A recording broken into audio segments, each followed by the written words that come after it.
Nzambe na bonzambe lola ezo futa simana to yako bakenzama boto kwa yo bien aimé dans le Seigneur.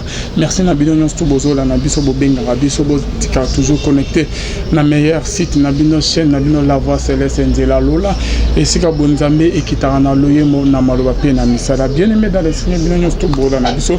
Merci na ba oba soutenir musalo. Merci na pasteur Fezamisi à la bouche autorisé de l'Éternel en Gamozirek Philo Mouko ya motema bivensi de homo depuis Nzama Lola Amona, Maman Gisèle, Luke le motema papa Emmanuel na Boston, les frères Papi Kongé na toze la toujours album qui sera sauvé oyo kezo bimape kalamingité na ngamu ya chante fond Maman Nabiso Maria Bobette Impo Vanza Malola Amona Papa Pedro Fernando et si kazola biso motema na yo pe na mama mami mbunga motema papa Blaise mbunga bonzambe na bonzambe lola ezofuta simana to ya robake nzamba boito kwaye et lisusu bien aimé dans le Seigneur toujours na cadre informé bino bien aimé en tout cas dans na moi sango ya mawa ba obozola na biso to yebite ceux qui ezala ni na mboka na biso Congo to yebite ceux qui ezala motema nini bakinois Bazalara non bien aimé dans le Seigneur.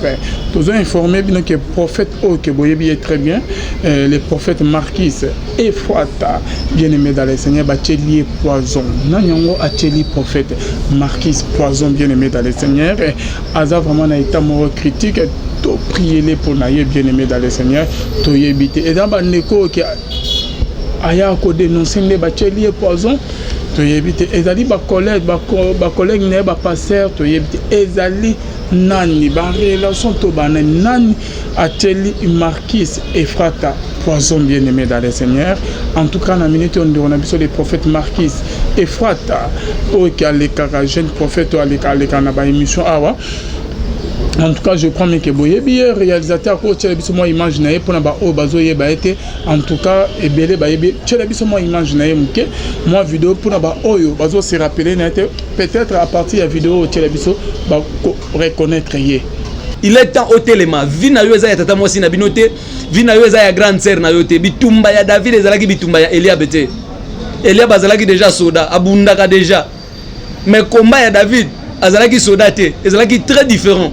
Na bitumba oyo Elia babunda na expérience na ye kozala militaire bitumba na yo eza bitumba grande sœur na yo te combat différent destinée différente ce qui destiné na yo eza meilleur eza grand koleka bandeko na yo combat pe kozala grand yango zomona bitumba na yo eza loko la champ de café ezui 5 ans c'est parce que l'élévation na ope kozala grand yango moni batu musupe ba vina bango eza loko champ de légumes et boti dans 2 semaines ba lendunda pe histoire na yesili mais yo loko la bitumba e umeli onyo kwa mingi il est nzambe pe asalela olikamu ol e kolongolo soni o pe ko tombola yo likolo nzambe oya efasaka bapota ya mitema ya batu asimba yo na motema a efase bapota mitema na parce que muto amukili akoyebiso mawa akolela no elongo akopanguso maya misu bongo bapota weza na kati ya motema na yo nani opangusango bacholio mingi omela milangi nzambe ongana zobondela oya botisa bikomba lelo na komi na bandoi combien ya basi ya bikomba lelo na komi na bandoi combien nazo basu nombre te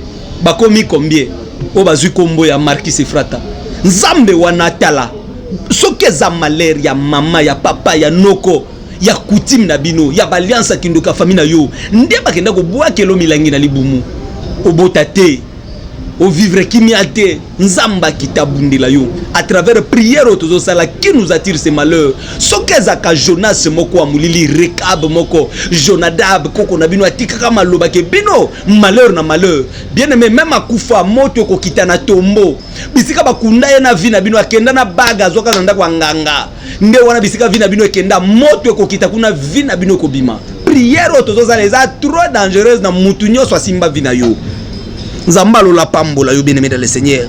Bible zolo bake bazo ebisa ye. Jonadab batika maloba. Tokoki jamais ko posséder. Tokoki pe ko vanda na banda koute. Biso toko vanda kana ba tante. Bien aimé yango zo moneza na ba maloba musu batikela bino. Boko fanda na bino na libala ti. Grande sœur na divorcé. Yo côté libalo fele. Petit frère na yo pe akia sente mona batazu yo fele. Vigno so batikela bino yangwana. Bozo na bino misala me libala jamais bokozala honoré te mais yo za mwana na nzambe o accepter Christ comment est-ce que maloba oyo baloba na famille na yo to kutango na kati ya vie na yo yango mona komi ko poser ba question na ba oyo nyonso ba cha crédit na bango na téléphone o banda no komelanga pona na WhatsApp bon na sakani na WhatsApp na bando sani ba débat Christa fait la biso ne kulusu comme est-ce que no bolo ba malere landa biso bongo vie ozo mene wana ozo mona teke avia mama na bino oboti na mbali 4 mama na bino oboti na mibali kombi papa na bino oboti na basi kombi o mona teke za vie landio o komina bana 3 ba papa 4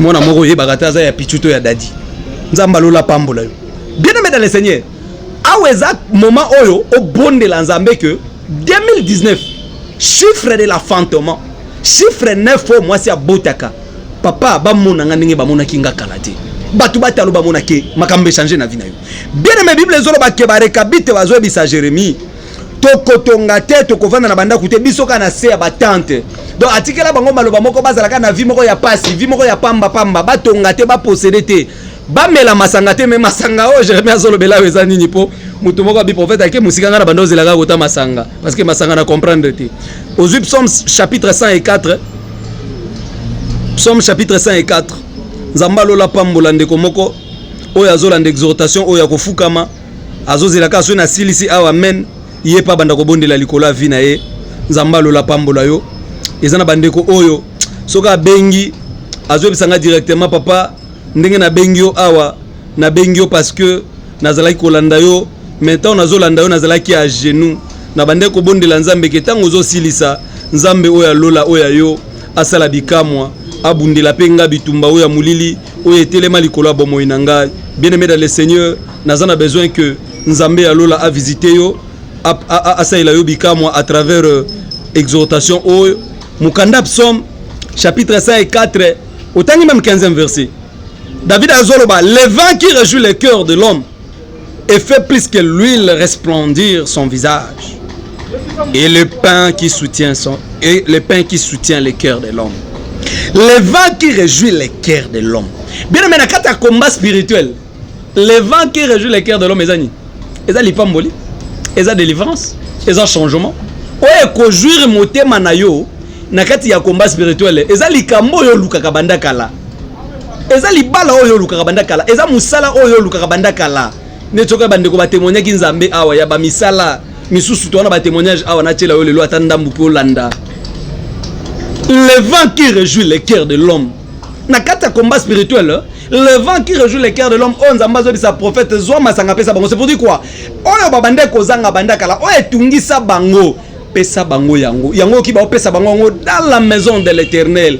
Mais barekabit bazo kende ko se souvenir que y a des paroles prononcées likolo abomo ina bango bako balate bako tongate bako vanda na banda kwa malongate bako posséder te ndozo mona ba famille mususu nzamba sali ngolo bo voyager mais so bengi o vie simbate so bengi o vie donc na domaine moko boye malheur ezaka likolo abomo ina bino bien aimé dans le Seigneur prière o le vent qui réjouit le cœur de l'homme likambo yo luka banda kala e nzamba lola fongola ngo na lola e kita motema na yo pezo esengo prière a mutu ekozala kaka te kolela bando zo kama kamnyoso wa ko forcer nyoso ya yo ezaka kolela vina yo ezaka kolela mukoni ni pe yo kotele maboye batu pe batali yo grand zero a luka nzambe mingi oncle na biso luka nzambe mingi nzamba saleli bikamwa libota no babandi kotatu la nzambe na yo bien aimé dans le Seigneur bisiko zo landanga na mbete hôpital bisika malheur zo landa bino partout bo voyager bo kenda libanda mboka misale zo simbate mukande zo simbate vie zo simbate santé zo simbate tu te retrouves na ba maladie oyo moko zo ebate uta wapi. Voilà, bonzambe na bonzambe lola ezo futa simana to ya ko bake nzama bo to quoi bien aimé dans le Seigneur bo to la na bilili ya prophète Marcus Efrata oyo ke auto ya poison ezanini au juste bien aimé dans le Seigneur mboka na biso ikomi to komi ko banga bakino bande ko bakomi obangisa biso okotiela muninga poison pona o gagner nini et ceux qui akufi yo okozwa nini ceux qui akufi nde okotikala libela na samo qui bien aimé dans le Seigneur tout est vanité de vanité yo ndeko misana ko sala bantu mabe yo ndeko misana ko zokisa mitema baninga yo ndeko oyo mesana komona pasi ya baninga ozo sepena ngo yo ndeko o mesana soki ko moni muninga ozo souffrir soki ke muninga kufi soki ke muninga likama mo yeliye ozo sepele ozo sala au plaisir Ozomi mon on dirait kokoka na nyonso. Yeba que un jour nyonso tout au sala na mokilawa et futama un jour. Bien-aimé dans le Seigneur. On récolte que ce qu'on a semé, bien-aimé. Ozo semé un jour okobuka oyo ozo semé, bien-aimé dans le Seigneur. Ils passent côté la moninga poiso dans jeune jeunesse n'ayons suana bien-aimé nan kuta balite abotité aux yeux du cancer côté les poisons nanini oyo ko gagner ce qui est prophète Marquis Sakoufi. Il y a tout est vanité de vanité. Bible zoloba que servirait-il à un homme de gagner tout le monde s'il perdait son âme et qu'on servit yo nani so gagner mokilo gagner nyon so mokilo obungisi bon mon bien-aimé. Tout est vanité de vanité. Après, vu Otozo mené à Wanasser Mokili, il y a une autre vie qui nous attend.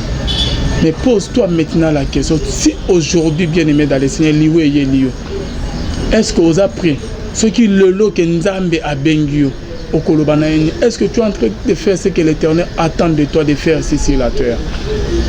Nous, ce collègue, Nasser Mokili, bien-aimé. Mabo Ozo Sala, un jour, au Kango Liboso, un jour. Ba oyo ba mena vi ozo mene ba oyo ba sala ba ninga ba mabe ba oyo ba boktola ba ninga basi ba oyo ba tela ba ninga ba poison ba kufa ba oyo ba nyokola ba ninga ba escroka bango. Bien-aimé dans le Seigneur, ba souka mabe vu ozo mene.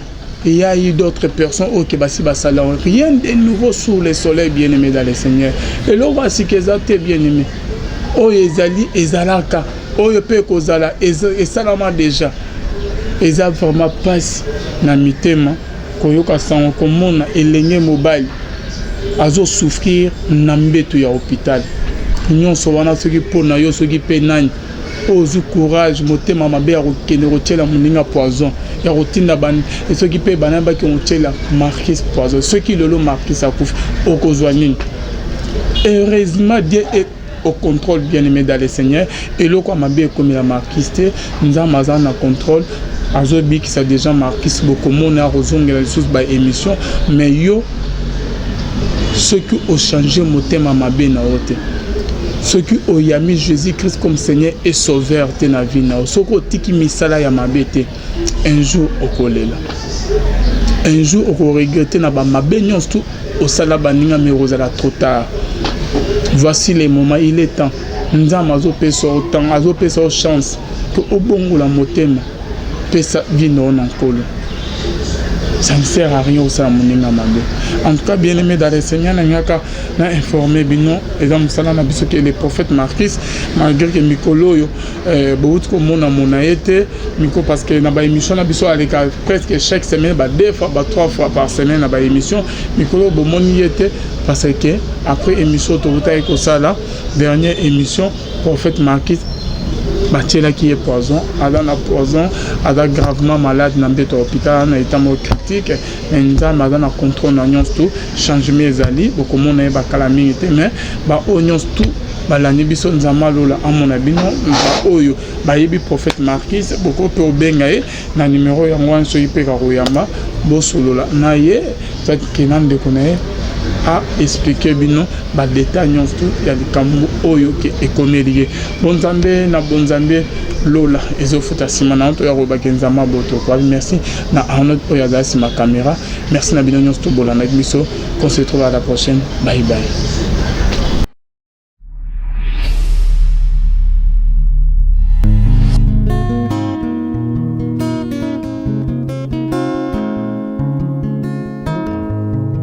Le temps passe et ne s'arrête jamais. Alors réveille-toi mon ami. Et tout ce qui nous quitte chaque jour, laisse que cela nous serve de leçon. Car à chacun son jour, à chacun son tour. Peut-être demain sera ton tour. Alors réveille-toi et prépare ton âme. Car un jour,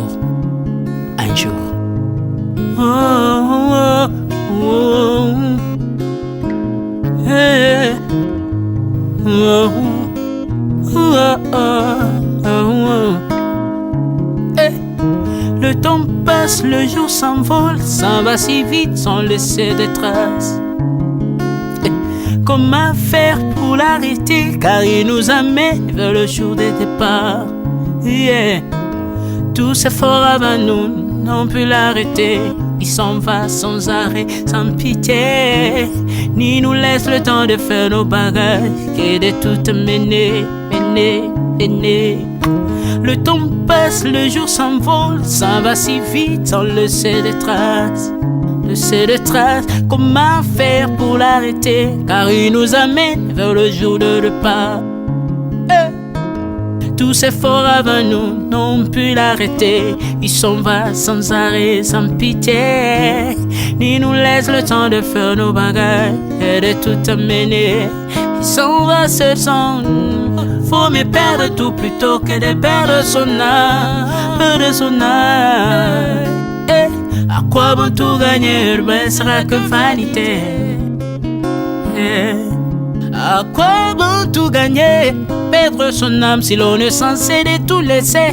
Moninga, verser le sang de l'autre, demain sera le tour, tu seras seul comme dans un miroir. À quoi bon tout gagner, perdre son âme si l'on est censé de tout laisser. Moninga, verser le sang de l'autre, demain sera le tour, tu seras seul comme dans un miroir. Où tu rendras compte devant le Seigneur toute ta vie sur terre. Après avoir tout gagné, l'on s'en va seul, sans rien amener. Moninga, faut me perdre tout plutôt que de perdre son âme. À quoi bon tout gagner, demain sera que vanité. Faut me perdre tout plutôt que de perdre son âme. À quoi bon tout gagner, demain sera que vanité. Moninga, tala tangwe koleka. Moninga, tala bato bako kende. Kosala lolendo na mokili okanisi mokili yango yayo, etala bato bakoleka. Tango ekomema ngai, tango ekomema, tango ekotika moto te. Bakulutu bayakala basi bakende. Moninga, tala tango ekomema. Papi Charles Mombaya si akenda kala. Otango eza komema. Ya Maria si akenda misa mungolo tala tango ebebi papa de baba si akenda kala. Tango eza koleka. Ale moloto si akenda kala. Tango eza koleka. Ata mobutu sesese kokukungwendo wazabanga asi akenda kala. Tango eza koleka. Mzee Laurent Désiré Kabila akenda kala. Tango eza koleka. Tango ekotika moto te, tango ebangaka mokolo te. Liwa bangaka mokolo te, abangaka peleki te. Abangaka motambongo te, yokaka pe mobola mawa te. Liwa tango ayaka amemaka moto nyonso tango ekoleka. Engela bomoi na yo epana yawe. Tango ekomema, engela bomoi na yo. Mokolo na ekoya, okokende ndenge nini. Le temps passe, ne s'arrête jamais. Le temps passe. Moninga, tala tango ekomema. Moninga, tala tango ekoleka. Moninga, tala tango ekomema. Moninga, tala tango ekomema. Tango ekotika moto te. Engela bomoi na yo. Tala bato bakokende. Osala ndenge nini okotikala ebende te. Okotikala ebende. Le temps passe, ne s'arrête jamais. Le temps passe, ne pardonne jamais. Le temps passe, ne s'arrête jamais. Lingela bongo. Moninga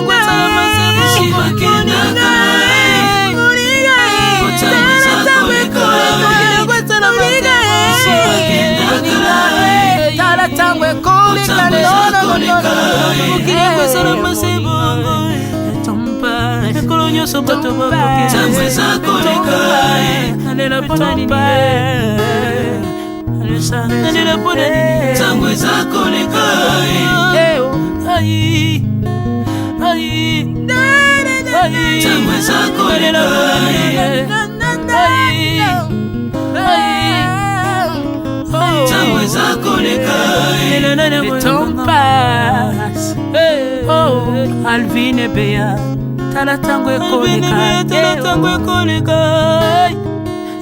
Nabongisa bomonanga pona nini bato bakokende biloko nyonso ekoleka.